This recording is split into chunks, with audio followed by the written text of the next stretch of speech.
24 घंटे का दिन है, 3 पार्ट में बांट लो, 8 8 8, 8 घंटा सो, बचा 16 घंटा, 8 घंटा सो, बचा 16 घंटा। 16 घंटे में 8 घंटे पढ़ो, अब भी बचा 8 घंटा।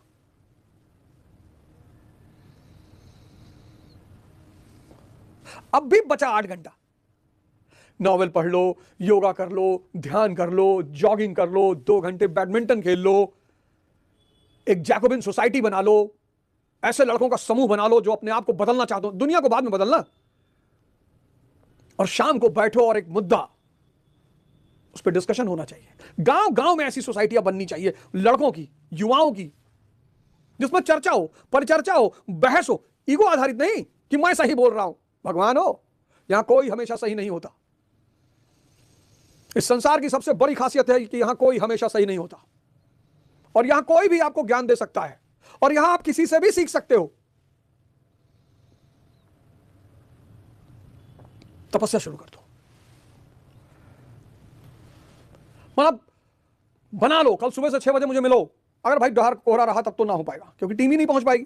जैसे आज कोहरा था नोएडा में, बहुत भयंकर कोहरा, सामने से नहीं दिखाई पड़ रहा था सुबह 5 बजे। अब मैंने कहा नहीं भैया, जाने दो, जान मत दो, आराम से। पर सुबह मैं आपको ध्यान कराऊंगा, शाम को आपको साहित्य पढ़ाऊंगा, ध्यान कराऊंगा। आप सो 9-10 बजे,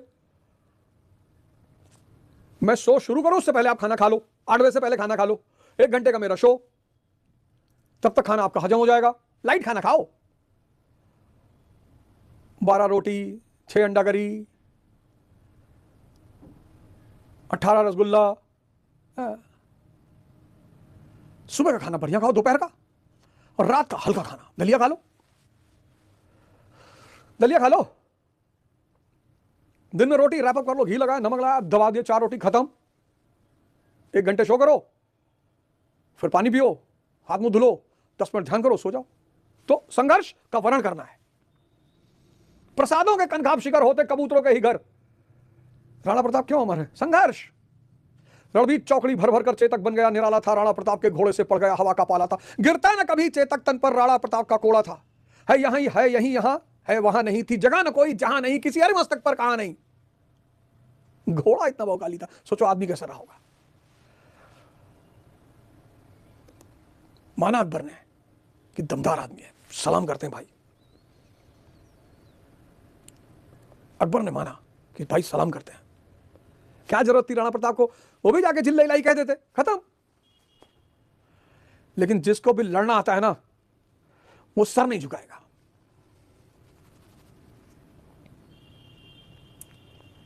हम्बलनेस में झुकाते बात अलग है। मैंने बड़े हम्बल लोगों को देखा। भाई अरविंद केजरीवाल जी को लोग कोई कुछ भी कहे, कुछ भी। अब तो मैं राजनीति में नहीं हूं, मेरा किसी पार्टी से कोई लेना देना नहीं है, लेकिन मैं उस आदमी के साथ रहा 4 महीने। बेहतरीन आदमी, बेहतरीन। ठीक है, मुझे राज्यसभा नहीं भेजा, कोई बात नहीं, लेकिन बेहतरीन आदमी। और IITN और IRS और पहले अटेम्प्ट का मुख्यमंत्री, इतनी अचीवमेंट तो किसी की है ही नहीं। पहले अटेम्प्ट में IIT, पहले अटेम्प्ट में IRS, पहले अटेम्प्ट में CM। यहां लोगों की जिंदगी बीत गई, ब्लॉक प्रमुख नहीं हो पाए। गजब आदमी अरविंद केजरीवाल, पढ़ा लिखा, और मतलब भगवान उनको राजनीति में तरक्की दे। और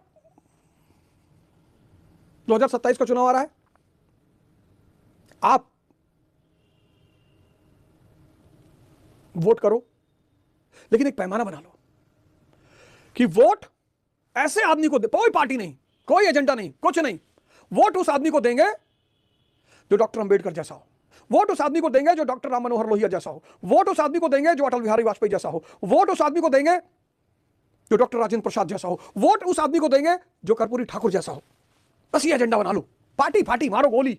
एक बार ऐसा कर लिए, इस देश की सारी पार्टियों को मैसेज चला जाएगा कि भैया उल्टे सीधे आदमी को टिकट मत देना। 29 का चुनाव बड़ा शानदार होगा। वोट आप किसी भी पार्टी को, तो हमें क्या लेना देना है, वोट आपका है। जब मैं पार्टी में था तो मैं मांग रहा था, वोट आपका है। आपको जो दुल्हन वही जो पिया मन भाए, और नेता वही जो नोट पहुंचाए, इस सिद्धांत को खत्म कर दो। दुल्हन वही जो पिया मन भाए, और नेता वही जो नोट पहुंचाए।